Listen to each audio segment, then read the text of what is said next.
Ever feel like traditional education missed the mark?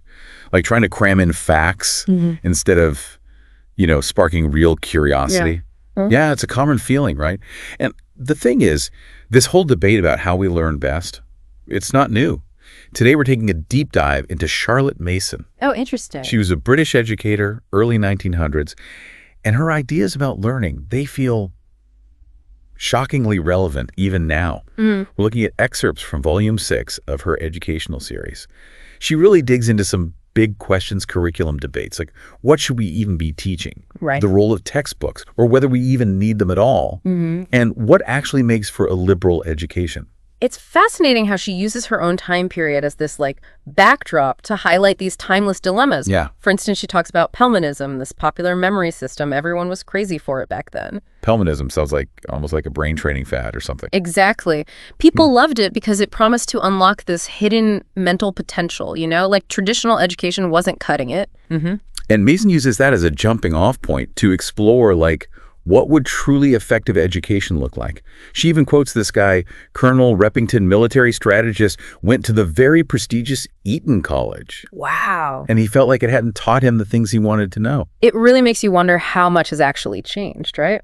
I mean, we still struggle with that disconnect. What's taught in school versus what feels relevant to, living your actual life. 100%. And that gets to the core of Mason's argument.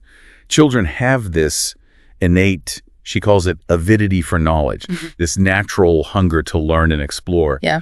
But she felt like traditional education often squashed that instead of nurturing it. So it's less about forcing kids to memorize facts and more about tapping into that drive they already have to understand the world. Precisely. And to get Mason, it helps to picture England's educational landscape back then. Right. You have primary schools, secondary schools, then this whole layer of public schools, which were really more like private institutions. Think Eton. And then private schools on top of that, even more exclusive, you see. So even back then, what kind of education you got, it all depended on your family's social standing. Absolutely. Access and privilege, huge factors then. Sadly, still true today. Your path to university, to a career even, it was often decided by what type of school you went to. It's crazy how some things really do stay the same. Right. And Mason, she was keenly aware of these disparities, felt strongly that a high-quality liberal education shouldn't be limited to just a select few.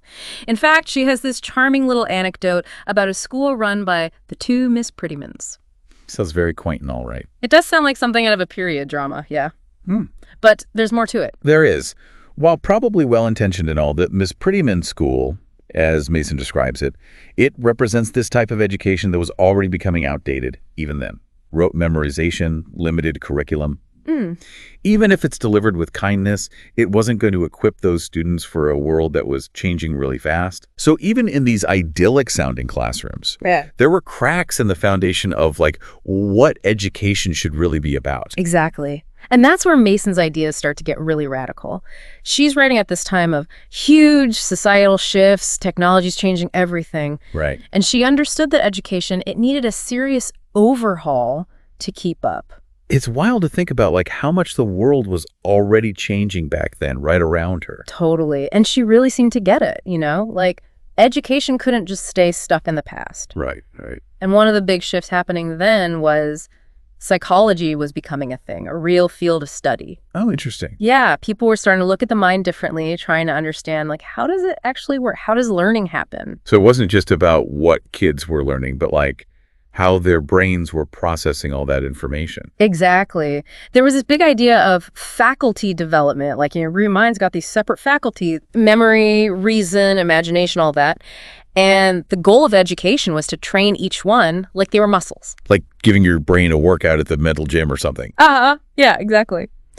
But Mason, she saw it differently. She had this very holistic view of the mind, not separate pieces, but this interconnected, dynamic thing that needs knowledge, fundamentally. And not just exercising certain mental muscles, but feeding the whole mind what it needs to actually grow. Yes. And for her, that meant real substantial knowledge, not the kind of watered-down stuff you often found in, well, dot textbooks, for example. Interesting.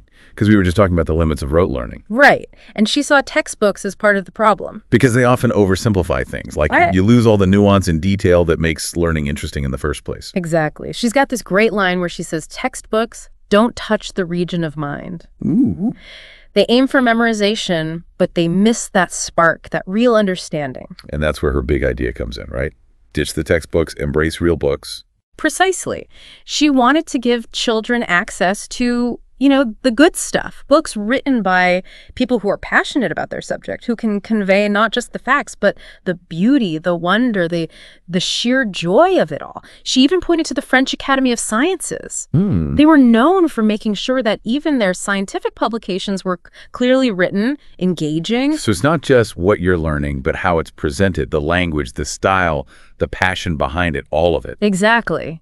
And Mason believed that when children encounter knowledge in that way, through rich, engaging writing, it just sparks something different, lets them grapple with ideas, make those connections, form their own understanding. It's about fostering that love of learning, right? That avidity for knowledge we're talking about. Yeah. But how do you actually put that into practice? Like, how do you make sure that knowledge actually sticks? Well, Mason had this surprisingly simple but really powerful technique for that, called it narration. Narration. Sounds pretty straightforward, but I'm guessing there's a little more to it than meets the eye. So narration, tell me more about how this works. Yeah, so it really is simple in practice, but it's amazing how powerful the effect is. And I want to be clear, it's not about memorizing stuff word for word. Mason wasn't into that whole kids just parroting back facts. Oh, good, because who hasn't had to sit through those presentations where someone just regurgitating information? That's not learning. Nope, not at all. Narration is about actively engaging with what you're learning. So it's like you're taking in the information, it's sinking in, and then you're putting it into your own words. It's like, I don't know, when you read a really good article and you just have to tell somebody about it, you're not reciting the whole thing, you're getting to the heart of it, the stuff that really hit you. Exactly, yeah. That's a great way to put it. It's about making those connections in your own mind. You're kind of piecing the story together in a way that makes sense for you. It's like, what's that saying?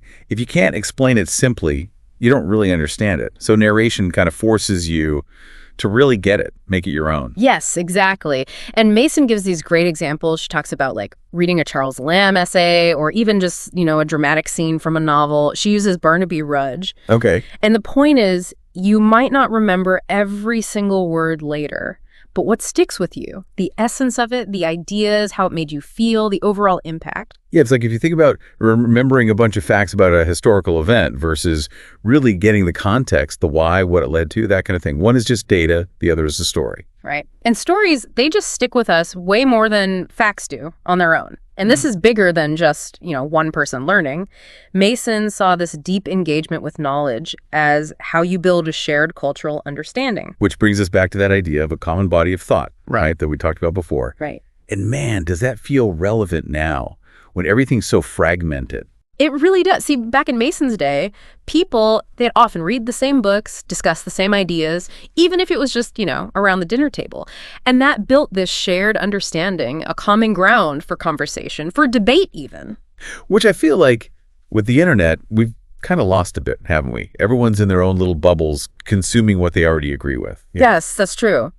And Mason, she firmly believed that this foundation, this common body of thought, it's crucial for having citizens who are engaged, informed, people who can think for themselves, have real conversations, and actually understand different viewpoints. And she uses that example, which I love, of the student, 11 years old. Right. Who just rattles off, 200 substantives, specific people, places, events, just effortlessly. That's the kind of rich, interconnected knowledge that's possible with this approach. It really is. And for Mason, this wasn't about creating know-it-alls. It was about, she calls them magnanimous citizens, people equipped not just with facts, but with empathy, with the ability to think critically and to really engage in thoughtful dialogue. So it's about taking that love of learning and having it translated into something bigger, right?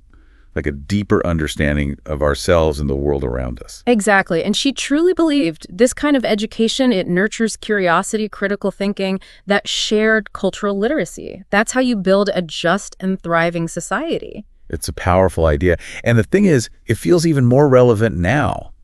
you know, over 100 years later. It really does. It makes you think, what would a Charlotte Mason education even look like today? Like, what are the books, the ideas, the experiences that we need to be giving to raise those magnanimous citizens? Yeah. How do we cultivate that love of learning in ourselves and in, future generations?